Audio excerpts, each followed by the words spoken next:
ছাত্ৰ-ছাত্ৰীসকল তোমালোকক মোৰ চেনেললৈ স্বাগতম জনাইছো। আজি তোমালোকৰ বাবে মই লৈ আহিছো অসমীয়া সাহিত্য চয়নিকা কিতাপখনৰ গীত আৰু ছবি কবিতাটিৰ কেইটামান গুৰুত্বপূৰ্ণ প্ৰশ্ন উত্তৰ। আহা আমি ভিডিঅ'টো আৰম্ভ কৰোঁ।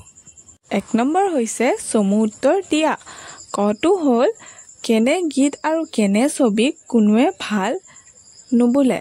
উত্তৰটি হ'ল যি গীত আৰু ছবিৰ অৰ্থ সকলোৱে বুজি নাপায় তেনে গীত আৰু ছবিক কোনেও ভাল নাপায়। খটো হৈছে সদায় কাণেৰে শুনা সৰু কথাটিয়ে কেনেকৈ আমাৰ প্ৰাণ টানি ধৰে। উত্তৰটি হ'ল সদায় কাণেৰে শুনা সৰু কথাটিও আমাৰ প্ৰাণ টানি ধৰে যেতিয়া ইয়াক গীতৰ আধাৰত পৰিৱেশন কৰা হয়। গটো হ'ল কবিৰ মতে কোনবোৰ বস্তু অজৰ-অমৰ। উত্তৰটি হ'ল কবিৰ মতে মিহি ভাৱ মিহি গতি থকা কৌশলী বিদ্যা সম্বলিত শিল্পকলাসমূহ হৈছে অজৰ-অমৰ। ঘটো হৈছে কেনেকুৱা গীত আৰু ছবিক সকলোৱে ভাল বুলি কয়।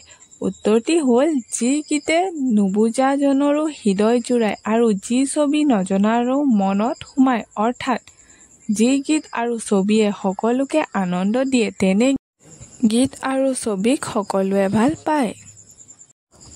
ঙটো হৈছে সিহে পায় নিজে নিজে আলাসত ঠাই। ইয়াত আলাস শব্দটোৰ অৰ্থ কি? উত্তৰটি হ'ল সিহে পায় নিজে নিজে আলাসত ঠাই। ইয়াত আলাস শব্দটোৰ অৰ্থ উচ্চ স্থান। ২ নম্বৰ প্ৰশ্নটো হৈছে ভাল গীত আৰু ছবিৰ মহত্ব কেনেকুৱা কবিতাটোৰ সহায়ত বুজাই লিখা। উত্তৰটি হ'ল ভাল গীত আৰু ছবিৰ এক সাৰ্বজনীন আবেদন আছে। সকলো গীত আৰু ছবি কালজয়ী হ'ব নোৱাৰে। সেইবোৰ গীত আৰু ছবিহে মানুহৰ মনত ৰৈ যায় যিবোৰ মানুহে বুজি পায়। যি গীত আৰু ছবিৰ অৰ্থ সকলোৱে বুজি পায় আৰু আনন্দ লাভ কৰে তেনে গীত আৰু ছবিয়ে ভাল বুলি সৰ্বজনগ্ৰাহ্য হয়।